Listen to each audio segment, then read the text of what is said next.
नमस्कार, जय हिंद, वंदे मातरम, सत श्री अकाल। हम समझ रहे हैं आप मस्त होंगे, जबरदस्त होंगे और अपने अपने कामों में व्यस्त होंगे। फ्रेंड्स, आप सभी लोगों का डिलाइट क्लासेस के ऑनलाइन प्लेटफॉर्म पे बहुत बहुत स्वागत है। मैं आपके सामने बायोलॉजी को पढ़ाऊंगा, क्योंकि आपकी ऑलरेडी क्लासेस चल रही हैं डिलाइट क्लासेस में, आप जाकर के विजिट कर सकते हैं। मैथ की क्लास चल रही है, साइंस के फिजिक्स की क्लास चल रही है, उसके बाद आपके इंग्लिश की भी क्लासेस चल रही है। तो मैं आपके सामने आपको पढ़ाने वाला हूं बायोलॉजी। लेकिन बायोलॉजी स्टार्ट करने से पहले एक बार हम साइंस के विषय में जानेंगे। साइंस का एक सामान्य परिचय यानी जनरल जानकारी पहले हम ग्रहण करेंगे, उसके बाद फिर हम अपने टॉपिक पे आएंगे। ठीक है, तो चलिए शुरू करते हैं। अगर मैं बात करता हूं साइंस की, देखिए, अगर मैं बात करता हूं साइंस की, तो जो साइंस शब्द है ना, इसको हिंदी में कहा जाता है विज्ञान। क्या कहते हैं भाई? विज्ञान कहते हैं। साइंस जो शब्द है, याद रखिएगा, जो साइंस शब्द है ये लैटिन भाषा के सिंटिया शब्द से लिया गया है। ठीक है ना, लैटिन भाषा के सिंटिया शब्द से लिया गया है, जिसका शाब्दिक अर्थ होता है ज्ञान प्राप्त करना। जिसका शाब्दिक अर्थ क्या होता है भाई? ज्ञान प्राप्त करना। अब ये प्रश्न उठता है कि सर ज्ञान किसके विषय में प्राप्त करेंगे? तो आपने चूंकि परिभाषा पहले पढ़ा होगा कि किसी वस्तु के विषय में सुसंगठित, सुव्यवस्थित, क्रमबद्ध ज्ञान प्राप्त करना विज्ञान कहलाता है। लेकिन ये जो परिभाषा है ना, ये आपके इस साइंस की परिभाषा को पूर्ण नहीं करती। देखिए, ज्ञान प्राप्त करने की अगर बात आए तो किसके विषय में ज्ञान प्राप्त करना है भाई? तो द्रव्य के विषय में। किसके विषय में ज्ञान प्राप्त करना? द्रव्य यानी मैटर के विषय में ज्ञान प्राप्त करना। ठीक है, अब प्रश्न उठता है कि सर मैटर के विषय में ज्ञान प्राप्त करना विज्ञान होता है, यानी उसको क्रमबद्ध तरीके से, व्यवस्थित ढंग से, सुयोजित ढंग से ज्ञान ग्रहण करने को क्या कहते हैं? विज्ञान कहते हैं। अगर मैं बात करता हूं कि सर द्रव्य क्या होता है, पहला यही प्रश्न उठता है कि द्रव्य क्या होता है। ठीक है, ध्यान से देखिएगा, अगर मैं द्रव्य की बात करूं तो द्रव्य वह है जो स्थान घेरता है। याद रखिएगा, द्रव्य वह है जो स्थान घेरता है तथा जिसमें द्रव्यमान होता है। ठीक है, तो द्रव्य क्या होता है भाई? तो द्रव्य वह है जो स्थान घेरता है तथा जिसमें द्रव्यमान होता है। ठीक है, अब बात आती है कि संसार की कोई भी वस्तु आप उठाकर देख लीजिए, चाहे घास का तिनका क्यों ना हो, चाहे ये मार्कर ही देख लीजिए। अगर मैं संसार के सभी वस्तुओं की बात करूं तो सारी की सारी वस्तुएं द्रव्य हैं। क्यों द्रव्य है भाई? क्योंकि मैंने कहा कि द्रव्य वह है जो क्या करता है भाई? स्थान घेरता है। याद रखिएगा, स्थान घेरता है और जिसमें क्या पाया जाता है? द्रव्यमान पाया जाता है। याद रखिएगा, मैंने भार की बात नहीं की, मैंने द्रव्य और द्रव्यमान की बात की, भार की बात नहीं की। तो द्रव्य वह है जो स्थान घेरता है, यानी ये मार्कर भी एक प्रकार का द्रव्य है। अगर मैं कहीं इस पे रख दूंगा, देखिए मैंने इस पे जैसे हथेली पे इसको रख दिया, ये क्या किया है? इसने इतना एरिया को कवर किया है, तो इसने स्थान घेरा, तो इस प्रकार ये द्रव्य हुआ। और इसका कुछ ना कुछ वजन होता होगा, द्रव्यमान होता होगा, तो कह सकते हैं कि सर ये भी द्रव्य है। अगर मैं द्रव्य की बात करता हूं तो याद रखिएगा, द्रव्य जो होता है वो दो प्रकार का होता है। एक तो होता है सजीव द्रव्य और एक आपका होता है निर्जीव द्रव्य। ठीक है, एक आपका क्या होता है भाई? सजीव द्रव्य, एक होता है निर्जीव द्रव्य। अब प्रश्न ये उठता है कि सर सजीव द्रव्य क्या होता है और निर्जीव द्रव्य क्या होता है? यानी कि सजीव सजीव क्यों होता है और निर्जीव निर्जीव क्यों होता है? अब ध्यान से देखिएगा, सजीव का तात्पर्य किससे है? तो सजीव की अगर मैं बात करता हूं तो सजीव का तात्पर्य ऐसे संसार से है। ठीक है, याद रखिएगा, सजीव का तात्पर्य ऐसे संसार से है जिसमें जीवन पाया जाता हो। क्या पाया जाता हो भाई? जीवन पाया जाता हो। निर्जीव का तात्पर्य ऐसे संसार से है जिसमें जीवन नहीं पाया जाता हो। लेकिन ये परिभाषा इसको पूर्ण नहीं करती। ठीक है, अब मैं आपको बताऊंगा कि आखिर सजीव को सजीव क्यों कहा जाता है और निर्जीव को निर्जीव क्यों कहा जाता है। याद रखिएगा, जो सजीव होते हैं, सजीव क्या करते हैं भाई? तो सजीव पोषण करते हैं, सजीव पोषण करते हैं, न्यूट्रिशन करते हैं। सजीव की बात करें तो सजीव याद रखिएगा श्वसन करते हैं, यानी रेस्पायरेशन करते हैं। सजीव की बात करें तो याद रखिएगा सजीव प्रजनन करते हैं, यानी कि रिप्रोडक्शन करते हैं। और सजीव जो है उत्सर्जन करते हैं, ठीक है। साथ ही साथ अगर मैं सजीव की बात करूं तो याद रखिएगा ये वृद्धि भी करते हैं और सजीव विकास भी करते हैं, ठीक है। अब प्रश्न उठता है कि सर ये करते हैं तो आखिर पोषण क्या होता है? आपने कहा कि सजीव पोषण करते हैं, श्वसन करते हैं, प्रजनन करते हैं, उत्सर्जन करते हैं, वृद्धि और विकास करते हैं, तो आखिर पोषण क्या होता है? तो याद रखिएगा भोजन से पोषक तत्वों को ग्रहण करना, या कह सकते हैं भोजन ग्रहण करने का जो प्रोसेस होता है ना, वही क्या कहलाता है? पोषण कहलाता है। ये मेरे सामने एक मार्कर है, बताइए क्या इसके अंदर ऐसी फैसिलिटी पाई जाती है? क्या ये भोजन ग्रहण कर सकता है या भोजन से पोषक तत्वों को ग्रहण कर सकता है? तो आप कहेंगे सर नहीं, ये भोजन ग्रहण नहीं कर सकता, इसका मतलब ये मार्कर निर्जीव हुआ, क्योंकि ये पोषण नहीं कर सकता, ठीक है। अब बात आती है कि सजीव क्या करते हैं भाई? श्वसन करते हैं। श्वसन का मतलब होता है, आपने देखा होगा, पढ़ा होगा कि श्वसन को एक लाइन में कह दिया जाता है कि वातावरण से ऑक्सीजन को ग्रहण करना और कार्बन डाइऑक्साइड को एक्सक्रीट आउट करना क्या कहलाता है? श्वसन कहलाता है। लेकिन श्वसन की यह पूर्ण परिभाषा नहीं हुई। अरे भाई श्वसन कैसे कहेंगे? वातावरण में तो एयर पाया जाता है ना, क्या केवल ऑक्सीजन पाया जाता है? ऐसा तो है नहीं, नाइट्रोजन भी पाया जाता है, ऑक्सीजन भी पाया जाता है, हाइड्रोजन भी पाया जाता है, विभिन्न प्रकार की गैसें पाई जाती हैं। तो चूंकि वायु गैसों का मिश्रण होता है, तो जब आप सांस लेते हैं तो क्या केवल ऑक्सीजन अंदर जाती है? नहीं, जब आप सांस लेते हैं तो आपके अंदर क्या जाता है भाई? तो कहेंगे सर एयर जाता है, हवा जाता है। तो याद रखिएगा ये हवा जब जाती है तो किसके माध्यम से? नाक के माध्यम से। तो इसका एक परिभाषा क्या होगा भाई? नाक के माध्यम से हवा को ग्रहण करना और लंग्स के द्वारा, जो फेफड़ा होता हमारा, लंग्स के द्वारा उसके अंदर एल्वोली पाई जाती है ना, कुपिका जिसे कहते हैं, छोटी छोटी होती है, जो प्यूरिफिकेशन का काम करती है। एल्वोली में ब्लड पाया जाता है और ब्लड जो होता है ना वो ऑक्सीजन को एब्जॉर्ब करता है, यानी ब्लड में आपका लोहा भी पाया जाता है, आयरन भी पाया जाता है। तो आयरन क्या करता है? आयरन जो है वो ऑक्सीजन को बांड बना लेता है, बकिया गैसों को एज इट इज क्या कर देता है? बाहर कर देता है। तो यहां से इसकी परिभाषा ये निकल कर आ गई कि श्वसन किसे कहेंगे? तो हम कहेंगे कि नाक से एयर को ग्रहण करना, ऑक्सीजन को एब्जॉर्ब कर बकिया गैसों को एज इट इज बाहर करने का जो प्रोसेस होता है वही क्या कहलाता है? श्वसन करता है। क्या इस मार्कर के अंदर ऐसी कोई खूबी पाई जाती है या ऐसा कोई गुण पाया जाता है? तो कहेंगे सर नहीं पाया जाता। इसका मतलब कि ये मार्कर क्या है? निर्जीव है और सजीव सजीव है। समझ में आया? अब बात करते हैं प्रजनन। देखिए प्रजनन का मतलब क्या होता है? रिप्रोडक्शन। प्रजनन का मतलब होता है कि हूबहू अपने जैसे संतान उत्पन्न करने की प्रक्रिया को प्रजनन कहा जाता है। जैसे मनुष्य हुआ, भेड़ बकरी हुए, अपने जैसे क्या करते हैं भाई? संतान उत्पन्न करने की इनके अंदर प्रक्रिया होती है, इसलिए वो सजीव कहलाते हैं।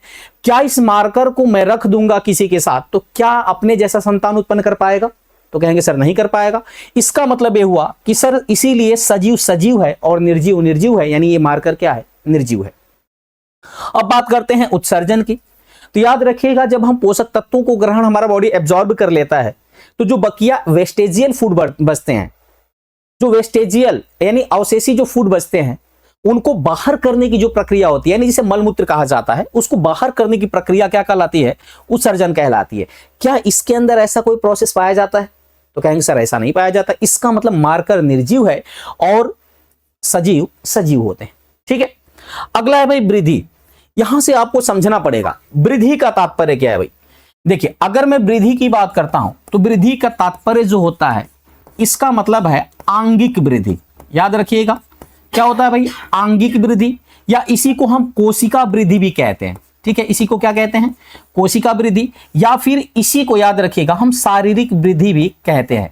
ठीक है, शारीरिक वृद्धि भी कहते हैं। यानी जो सजीव होता है उसके अंदर, जैसे पेड़ पौधे और जीव जंतु होते हैं, अगर मान लीजिए 2 साल का बच्चा है तो उसके अंदर उसका शारीरिक वृद्धि होता है और वृद्धि एक समय तक जाकर के रुक जाती है, यानी उनके अंगों में भी परिवर्तन होता है, वो बढ़ते हैं और एक समय ऐसा आता है जब ग्रोथ क्या होता है भाई, रुक जाता है। यानी इसका मतलब हुआ कि आंगिक वृद्धि हुआ, उसके अंदर कोशिका वृद्धि हुआ और शारीरिक वृद्धि हुआ। समझ में आया? तब जाकर के वो बच्चा क्या होता है भाई, बड़ा होता है। और एक समय ऐसा आता है कि वो उस वृद्धि क्या होती है, रुक जाती है। क्या इसके अंदर ऐसा कोई प्रोसेस पाया जाता है? अगर मैं इस मार्कर को अगर रख दूं कहीं पे, अगर मैं रख दूं इसको 10 सालों के लिए, क्या इसके अंदर कोई वृद्धि हो सकती है? क्या ये बढ़ के इतना बड़ा है तो क्या इतना बड़ा हो सकता है? नहीं हो सकता। इसलिए सजीव सजीव होता है और निर्जीव निर्जीव होता है।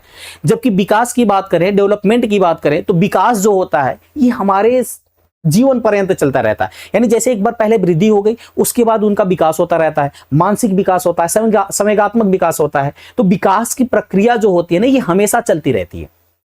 क्या ऐसी प्रोसेस इस मार्कर के अंदर पाया जाता है? तो कहेंगे सर नहीं पाया जाता। इसका मतलब है कि सजीव सजीव इसलिए होता कहलाता है और निर्जीव निर्जीव कहलाता है। इतनी चीजें आपको अच्छी तरह से समझ में आई होंगी। अब यहां से डिफिनीशन क्या बनता है? अब डिफिनीशन पकड़ लिए होंगे कि सर डिफिनीशन क्या बनेगा। देखिएगा, अगर मैं सजीव की बात करता हूं कि सजीव कहते किसे हैं, ठीक है, तो कहेंगे सर सजीव का तात्पर्य ऐसे संसार से है। सजीव का तात्पर्य, सजीव का तात्पर्य ऐसे संसार से है, ऐसे संसार से है। सजीव का तात्पर्य ऐसे संसार से है जो क्या करते हैं भाई? कहेंगे सर जो पोषण करते हैं, ठीक है, जो श्वसन करते हैं, जो उत्सर्जन करते हैं, ठीक है, और प्रजनन करते हैं, वृद्धि करते हैं, विकास करते हैं, ठीक है। तो कहने का मतलब है कि सजीव किसे कहेंगे? तो सजीव का तात्पर्य ऐसे संसार से है जो पोषण, श्वसन, उत्सर्जन, प्रजनन, वृद्धि और विकास करते हैं, वे सजीव कहलाते हैं। यहां से आप डिफिनीशन, जब भी आपसे अगर आज के बाद कोई पूछेगा तो आप बताएंगे कि सजीव का मतलब होता है तात्पर्य, अर्थ तो जीवन से होता है, लेकिन सजीव कहते किसे हैं? तो आप बताएंगे सजीव का तात्पर्य ऐसे संसार से है या ऐसे जीव से है, जीवों के ऐसे संसार से है जिसमें क्या पाया जाता है भाई? पोषण, जो पोषण करते हैं, श्वसन करते हैं, उत्सर्जन करते हैं, प्रजनन करते हैं, वृद्धि करते हैं और विकास करते हैं, ठीक है। क्या ऐसा कोई गुण निर्जीव के अंदर पाया जाता है? तो कहेंगे सर नहीं पाया जाता। इसलिए सजीव सजीव है और निर्जीव निर्जीव है। अगर निर्जीव का डिफिनेशन देना पड़ेगा तो कैसे देंगे? आप कहेंगे कि निर्जीव का तात्पर्य ऐसे संसार से है जिसमें जीवन नहीं पाया जाता, या कह सकते हैं कि जिनमें पोषण, श्वसन, प्रजनन, उत्सर्जन, वृद्धि और विकास की प्रक्रिया नहीं पाई जाती है, उसे क्या कहते हैं भाई? तो निर्जीव कहते हैं, यानी निर्जीव द्रव्य कहते हैं। ये चीजें आपको अच्छी तरह से समझ में आ गई होंगी, उम्मीद करते हैं। एक बार आप स्क्रीनशॉट ले लीजिए।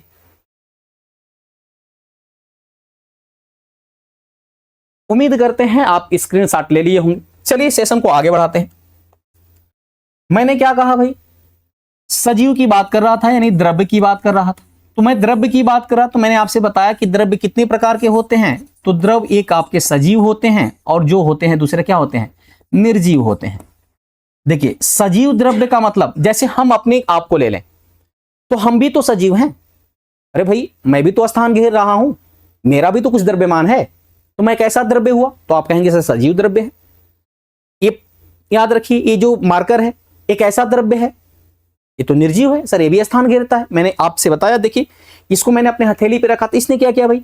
इसने भी कुछ स्थान यानी स्पेस लिया, इसने कुछ क्षेत्रफल घेरा और इसका कुछ न कुछ द्रव्यमान होता है। इसकी वजह से ये क्या है? ये निर्जीव है और हम क्या है भाई? सजीव हैं। अब हम बात करते हैं सजीव की बात करें तो सर सजीवों के अंतर्गत क्या क्या आता है? तो याद रखिएगा सजीवों के अंतर्गत, ठीक है, सजीवों के अंतर्गत एक तो पेड़ पौधे आते हैं और दूसरे क्या आते हैं भाई? जीव जंतु आते हैं, ठीक है। सजीवों के अंतर्गत एक तो पेड़ पौधे आते हैं और दूसरे क्या आते हैं भाई? जीव जंतु आते हैं। अब बात आती है सर पेड़ पौधों का अध्ययन क्या कहलाता है, ठीक है। यानी तो पेड़ पौधों का अध्ययन कहलाता है वनस्पति विज्ञान। क्या कहलाता है भाई? वनस्पति विज्ञान कहलाता है पेड़ पौधों का अध्ययन। यानी हम कह सकते हैं कि सर विज्ञान की वह शाखा जिसके अंतर्गत पेड़ पौधों का अध्ययन किया जाता है उसे कहा जाता है वनस्पति विज्ञान। इसको आप नोट कर लीजिएगा, ठीक है। विज्ञान की वह शाखा जिसके अंतर्गत हम पेड़ पौधों का अध्ययन करते हैं उसे क्या कहते हैं भाई? उसको कहते हैं वनस्पति विज्ञान। अब प्रश्न उठता है सर वनस्पति विज्ञान का जनक कौन है? तो अगर मैं वनस्पति विज्ञान के जनक की बात करता हूं, यानी जनक का मतलब होता है पिता, तो वो कौन है भाई? वो है थियोफ्रेस्टस। थियोफ्रेस्टस, याद रखिएगा, थियोफ्रेस्टस को वनस्पति विज्ञान का जनक माना जाता है। अब प्रश्न उठता है कि सर इनको जनक क्यों माना जाता है? जैसे हम लोग महात्मा गांधी को राष्ट्रपिता कहते हैं, तो आखिर उनको राष्ट्रपिता क्यों कहा गया? उन्होंने भाई हमारे देश के लिए कुछ किया होगा, इसलिए तो उनको पिता की उपाधि दिया गया, जनक की उपाधि दिया गया। तो कहीं ना कहीं थियोफ्रेस्टस भी पेड़ पौधों के लिए कुछ किया होगा या कुछ किए होंगे, तब तो इनको जनक कहा गया। तो इन्होंने क्या किया था भाई? इन्होंने एक पुस्तक लिखी थी, याद रखिएगा, इन्होंने एक पुस्तक लिखी थी। उस पुस्तक का नाम था हिस्टोरिका ऑफ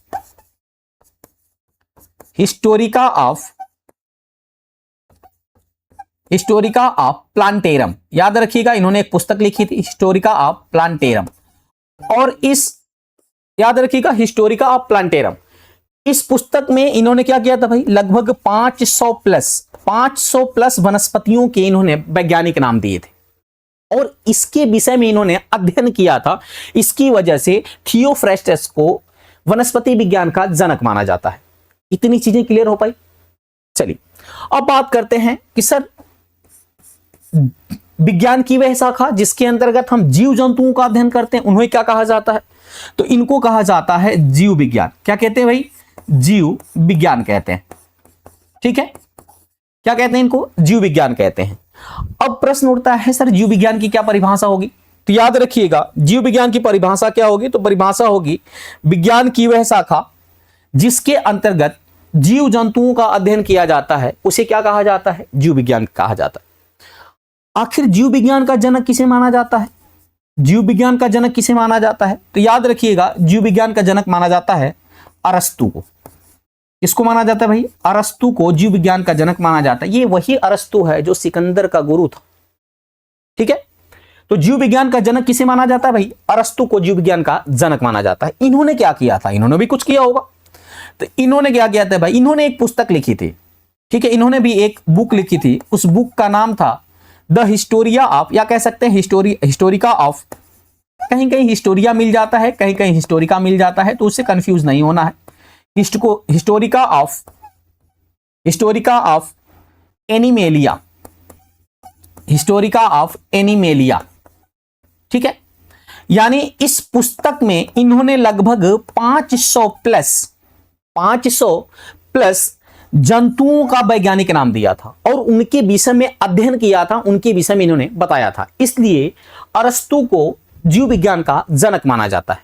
ठीक है, जैसे आप जानते हैं मनुष्य का जैसे जंतु वैज्ञानिक नाम होता है होमो सैपियंस।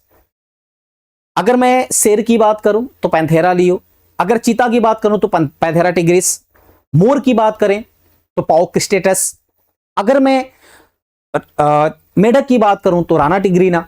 तो इस प्रकार जो है इन्होंने लगभग 500 प्लस जीवों के जंतु वैज्ञानिक नाम दिया था, उनके विषय में अध्ययन किया था, इसलिए अरस्तु को जीव विज्ञान का जनक माना जाता है।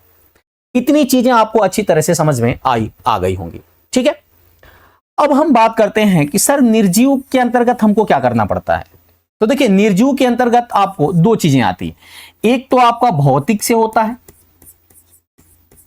और दूसरा जो होता है वो किससे होता है भाई? दूसरा आपका होता है, याद रखिएगा, रसायन से। अब प्रश्न उठता है सर ये भी विज्ञान की शाखा, वैसे तो विज्ञान की लगभग 55 प्लस शाखाएं हैं। ठीक है, लेकिन जो मेन शाखाएं हैं उनके विषय में हम अध्ययन करेंगे।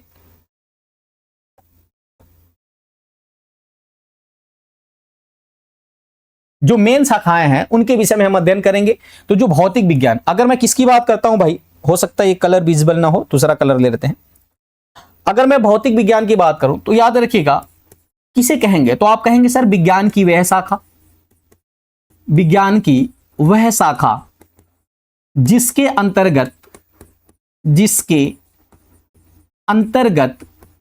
विज्ञान की वह शाखा जिसके अंतर्गत, ठीक है, द्रव्य के अवस्थाओं का अध्ययन किया जाता है। द्रव्य के अवस्थाओं का अध्ययन किया जाता है। ठीक है, द्रव्य के अवस्थाओं का अध्ययन किया जाता है, उसे क्या कहा जाता है? भौतिक विज्ञान कहा जाता है। अब प्रश्न उठता है, सर भौतिक विज्ञान का जनक कौन था? देखिए, भौतिक विज्ञान के दो जनक हैं। अगर आपसे आधुनिक भौतिकी का जनक पूछ लिया जाए, आधुनिक भौतिकी का जनक, तो आप किसे कहेंगे भाई? आधुनिक भौतिकी का जनक कौन है, या आधुनिक भौतिक विज्ञान का जनक कौन होता है? तो इसके जनक माने जाते हैं, याद रखिएगा, ठीक है, वो है अल्बर्ट आइंस्टीन। कौन है भाई? Albert Einstein. आइंस्टीन को आधुनिक भौतिकी का जनक माना जाता है। जबकि भौतिक विज्ञान का जनक आपसे डायरेक्ट पूछ ले तो क्या बताएंगे भाई? आप न्यूटन को बताएंगे। किसको बताएंगे? न्यूटन को बताएंगे। ये वही न्यूटन है जो सेब के पेड़ के नीचे बैठा हुआ था, और सेब जो है ना उसमें लगा हुआ था, उसके टहनी में, जब वहां से गिरता है तो न्यूटन के मन में ये आता है कि आखिरकार ये सेब जो है पहले ऊपर लटका हुआ था, ये जमीन पे क्यों गिरा? इसके विषय में इन्होंने अध्ययन किया था, और इन्होंने न्यूटन के गुरुत्वाकर्षण का नियम भी दिया था इन्होंने। तो इसके विषय में पढ़ेंगे, ऑलरेडी सर आपको पढ़ाएंगे, क्योंकि हमारा टॉपिक जो है वो बायोलॉजी का है, तो उसके पहले हम थोड़ा सा अध्ययन कर ले रहे हैं, ठीक है। इतनी चीजें आपको समझ में आ गई होंगी। अब बात आता है, सर भौतिक और रसायन का मतलब क्या है? देखिए, मैं एक लैंग्वेज में आपको समझा देता हूं। भौतिक का मतलब होता है टच, जो आंख से देखने में पता चल जाती है, उसको क्या कहते हैं भाई? उसको कहते हैं भौतिक। जैसे मान के चलिए एक ग्लास है, उसमें पानी है। अगर मैं आपसे पूछूंगा कि ये क्या है, तो आप कहेंगे सर एक ग्लास है, इसमें पानी है। पानी जो है वो रंगहीन है, ठीक है, क्योंकि इसका कोई रंग नहीं है। यानी जो आपने आंखों से देखा, वो आपने बताया, वो क्या है? वो भौतिकी है। लेकिन अगर मैं रसायन की बात करता हूं, तो अगर मैं पूछ लूं कि ये जो ग्लास है ये क्या है भाई, ये ग्लास में क्या है भाई, तो उनको क्या कहेंगे रसायन वाले? वो कहेंगे कि ये जो ग्लास है ना, इसमें पानी है, और जो पानी है वो कैसा है भाई? तो पानी जो है वो रंगहीन है, गंधहीन है, स्वादहीन है, और हाइड्रोजन तथा ऑक्सीजन के अणुओं से मिलकर बना है। ये होगा रसायन विज्ञान। अगर मैं अपनी बात करता हूं, तो मान लीजिए मुझे अगर कोई पूछेगा कि मैं कौन हूं, तो कोई कहेगा भाई कि लंबे चौड़े आदमी हैं, स्किन काला है, जो बाहर से देखने पे नजर आए। इन्होंने नीले कलर की टी शर्ट पहन रखी है, डिलाइट क्लासेस की, तो आप जो बाहर से देखकर बताएंगे वो है भौतिक। लेकिन आप ये ना बता पाओगे मेरे अंदर कितना प्लाज्मा है, मेरे अंदर कितनी आरबीसी है, मेरे अंदर कितनी डब्ल्यूबीसी है, ठीक है। तो ये कहलाता है रसायन। बात समझ में आ रही? मैंने एग्जांपल से आपको समझाने की कोशिश किया। इतनी चीजें आपको समझ में आई होंगी। एक बार आप स्क्रीनशॉट ले लीजिए। चलिए, उम्मीद करते हैं आप स्क्रीनशॉट ले लिए होंगे। अब आगे बढ़ते हैं। अब बात करते हैं रसायन विज्ञान की, ठीक है। अगर मैं रसायन विज्ञान की बात करता हूं, तो याद रखिएगा रसायन विज्ञान कहते किसे हैं? तो आप कहेंगे सर विज्ञान की वह शाखा, विज्ञान की वह शाखा जिसके अंतर्गत द्रव्य के, याद रखिएगा, द्रव्य के संघटनों एवं रासायनिक समीकरणों, याद रखिएगा, रासायनिक